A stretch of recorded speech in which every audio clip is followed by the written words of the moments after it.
మెదక్ జిల్లా వెల్లుర్తి మండల కేంద్రంలోని తహసీల్దార్ కార్యాలయంలో తెలంగాణ సిద్ధాంతకర్త ప్రొఫెసర్ జయశంకర్ సార్ జయంతి వేడుకలు నిర్వహించారు. జయశంకర్ సార్ జయంతిని పురస్కరించుకుని తహసీల్దార్ బాల లక్ష్మీ జయశంకర్ సార్ చిత్రపటానికి పూలమాలలు వేసి నివాళులర్పించారు.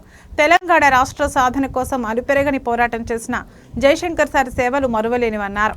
ఆయన చూపిన మార్గంలో ప్రతి ఒక్కరూ నడవాలని పిలుపునిచ్చారు.